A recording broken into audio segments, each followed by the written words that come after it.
Listo, entonces el tema de hoy era tratar de revisar algo sobre secuelas de osteomielitis en fémur, pero es necesario hablar primero de la osteomielitis en general, ya que vemos que el primer caso del paciente fue una osteomielitis hematógena, el segundo fue secundario a una fractura abierta. Entonces, en sí la osteomielitis es una inflamación ósea que se encuentra asociada a una infección, ya sea bacteriana o por otro tipo de germen. Tiene una incidencia mundial de aproximadamente 2 a 13 casos por 100.000 niños y una tasa de hospitalización anual que alcanza 1,66 por 100.000 habitantes, pues por 100.000 niños.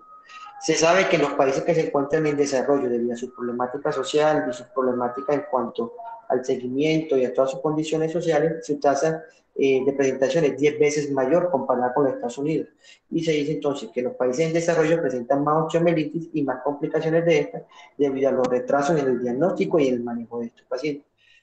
Según el sitio de ubicación, es más frecuente en el miembro inferior y la tibia y el fémur aproximadamente abarcan el 50% de toda la osteomielitis. Esta podemos clasificarla según su cronicidad, siendo una osteomielitis aguda cuando menos de 2 semanas, subaguda cuando se presenta de 2 semanas a 3 meses y crónica cuando se presenta mayor a 3 meses, y según el sitio de cómo se adquirió la infección, ya sea hematógena, la más común en los niños, por contigüidad o inoculación directa cuando se presentan fracturas abiertas. Existen muchos factores de riesgo. Las infecciones asociadas están principalmente descritas por la osteomielitis hematógena, los traumas recientes como heridas o fracturas abiertas, pero el trauma también está asociado a las infecciones hematógenas, es más común en hombres con una relación 2 a 1 debido a que son pacientes que se encuentran más predispuestos a trauma, más común en los niños menores de 5 años debido a sus características propias de la vasculatura ósea, y también está relacionado con cirugía reciente y presencia de cuerpos extraños, principalmente la osteomielitis del calcáneo.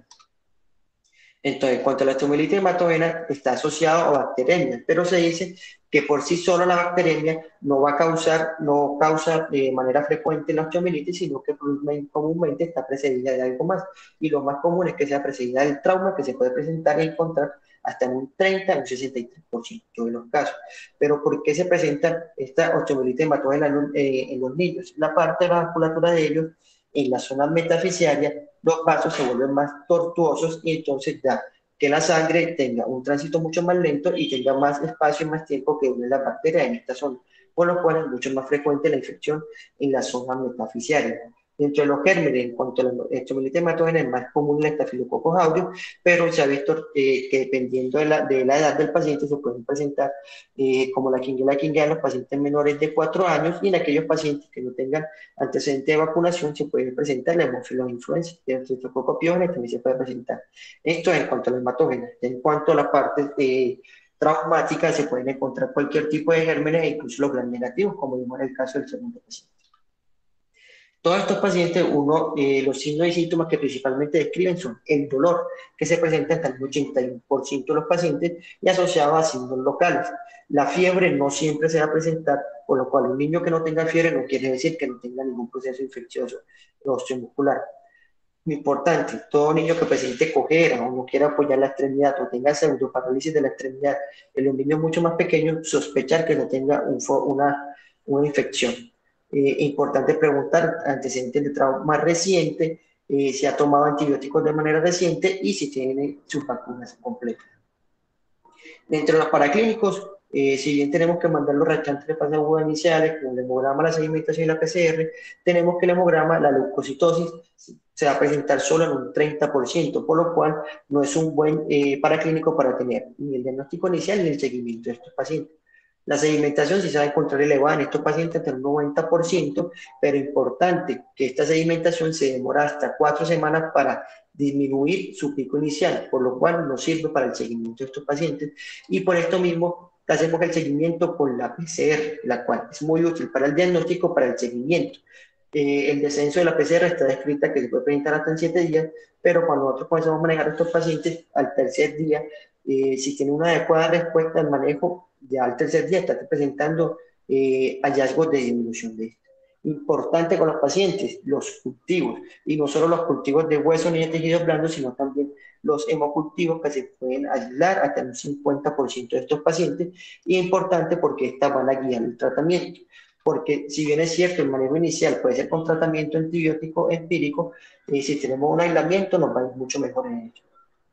Dentro de las imágenes, Siempre que sospechemos una osteomielitis pues de cualquier tipo, ya sea hematógena, aguda, crónica, es necesario ordenar una radiografía. Y en la parte, en la osteomielitis cuando es aguda, no nos va a mostrar hallazgos inicialmente, sino que nos va a ayudar a descartar otras patologías como las traumáticas o las oncológicas, en este caso el sarcoma de Ewing, que es el diagnóstico, primer diagnóstico diferencial. Como les dije, los cambios radiográficos van a ser tardíos e incluso van a persistir mucho tiempo después que la infección se haya resuelto clínicamente. Por eso, entonces, estas imágenes se pueden seguir evidenciando en un paciente que, a pesar que se encuentre bien clínicamente, va a seguir teniendo allá en la radiografía. En cuanto a la resonancia, si bien se sabe que es el gol estándar para el diagnóstico de las infecciones de la osteomielitis, esta no se le va a mandar a todos los pacientes y hay unas indicaciones claras. ¿Cuáles son estas indicaciones claras? Cuando yo necesito detectar complicaciones o otras cosas que yo no he resuelto y por lo cual el paciente no me ha mejorado. Por eso, todo paciente que yo tenga manejo antibiótico y el paciente no mejore, y los reactantes sigan elevados, yo debería solicitar una resonancia porque muchas veces los pacientes tienen un acceso subperióstico que no se ha tratado y por eso mismo el paciente no ha mejorado. Por esto, la resonancia no es para todos, sino solamente en aquellos pacientes que no tienen una adecuada evolución. El tratamiento idealmente son antibióticos, pero dirigidos al germen idealmente. Y el manejo empírico inicial va a ser según la epidemiología local y los factores de riesgo que tiene el paciente.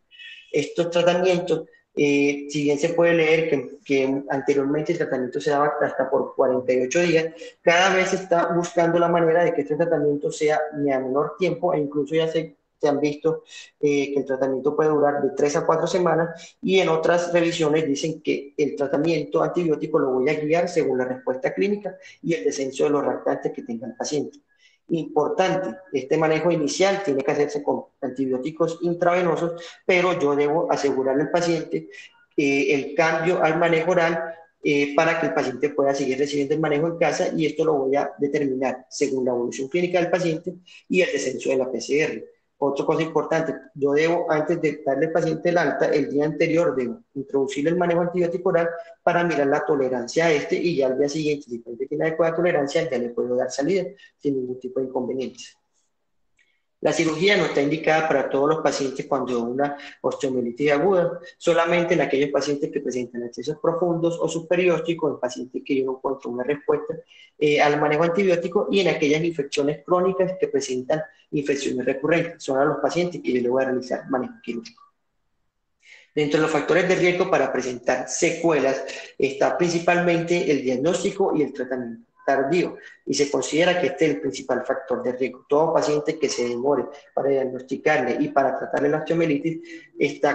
tiene un riesgo muy aumentado de presentar secuelas y de presentar osteomielitis crónica.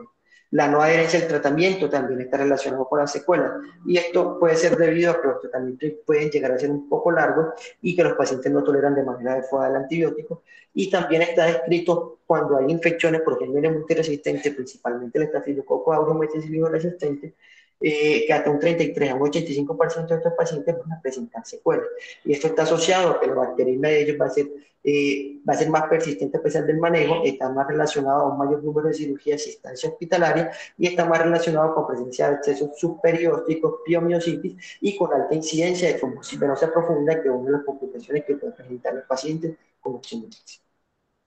Ya en aquellos pacientes que lastimosamente no evolucionaron bien en su osteomielitis aguda, van a presentar lo que es la osteomielitis crónica, que no es más que la presencia de necrosis ósea.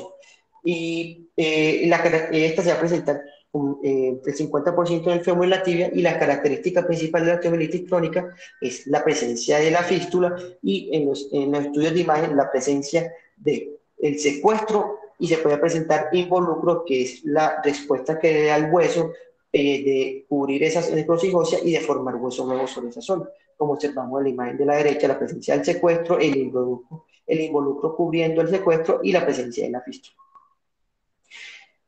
Para el manejo de la osteomielitis crónica, en el cual el paciente tiene poca respuesta al manejo inicial, idealmente debe hacerse un manejo quirúrgico y la premisa es que es necesario remover todo el tejido infectado y desvascularizado que presente el paciente. Pero importante también es que Al yo tener radiografías como esta, que presenta de pronto una zona de secuestro muy grande, en alta respuesta, reacción perióstica, no significa que entonces yo voy a quitar todo ese hueso que veo enfermo, que si nos vamos en ese sentido, entonces quitaríamos casi toda la diálisis, pero se ha demostrado que esa zona, cuando se controla bien, ese secuestro puede ser reabsorbido por el involucro y se puede formar hueso nuevo sobre este sin necesidad de hacer la resección extensa de este. En estos pacientes con osteomelitis crónica tienen asociado infecciones recurrentes que se han mostrado cada 2 años van a tener la presencia de recaídas infecciosas hasta un 20 o un 30%. En estos pacientes se considera que debe hacerse un desbridamiento más agresivo e incluso tan agresivo que pueden quedar con defectos óseos cementarios como vemos en esta radiografía y se dice que ya estos pacientes cuando son sometidos a cirugía reconstructiva ya van a tener otras complicaciones asociadas a este como son las infecciones del trayecto de los pines, como son las rigidez articular, como presentan los pacientes, y la mayor estancia, necesidad de hospitalizaciones y de recurrencias urgencias. En cuanto a los pacientes cuando quedan con defecto óseo, lo dividimos en dos, cuando son defectos óseos focales,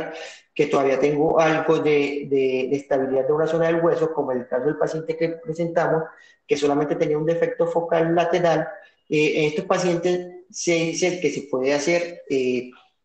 colocar injerto, ya sea autoinjerto o aloinjerto en esa zona y estabilizar esa zona y mirar la evolución, que es un manejo como un poco menos agresivo comparado cuando ya tienen defectos cementarios que ya miramos, dependiendo de cuánto es la cantidad del defecto y de la evolución del paciente, si requiere manejo con transporte óseo o si podemos hacer membranas inducidas o si podemos colocar injerto estructural en esa zona que nos ayude para la consolidación. Importante con los pacientes, las infecciones debilitan completamente el hueso debido a la necrosis y la resorción ósea y estos pacientes pueden hacer fracturas patológicas como vimos en el caso del primer paciente.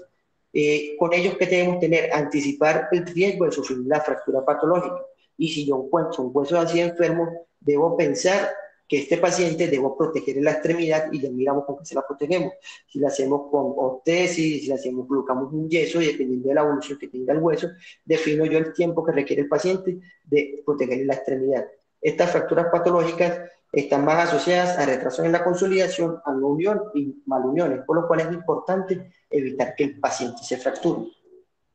También en las infecciones se pueden presentar daños en la fisis, daños que son directamente. Esta inicialmente no van a ser evidentes, por lo cual en estos pacientes es importante el seguimiento. Se dice que en aquellos pacientes que pueden sufrir daño de la fisis, el seguimiento debería ser idealmente hasta de 2 años. Y los pacientes, según el daño de la fisis, de la localización de este, van a tener complicaciones como son la discrepancia de longitud o la deformidad angular, dependiendo si el daño oficial es central o son periféricos, o pueden presentar algo si presenta un daño oficial incompleto. Ya cuando los pacientes presentan deformidades angulares e incluso la discrepancia en longitud, estos pacientes necesitan ser sometidos a cirugía reconstructiva. Se dice que los pacientes cuando presentan deformidades angulares, que la deformidad es menor de 20 grados, uno puede realizar la osteotomía y la corrección aguda. Ya miraré con qué la hago, si la hago con un clavo, con placas, o si necesito el uso de fijador externo, que está principalmente descrito para aquellos pacientes con deformidades angulares mayor de 20 grados, para hacer una corrección gradual y hacer una fijación externa a estos pacientes. Entonces, esto es lo que tenía para mostrarles. En realidad, el manejo de las secuelas se encuentran muchas opciones y lo que nos va a indicar cuál es la mejor opción para ellos es la evolución que tengan y dependiendo del grado de secuela que tengan, yo miro cuál es la mejor opción que tienen para poder tratar y esperar que llegue una buena evolución. Sebastián, muchísimas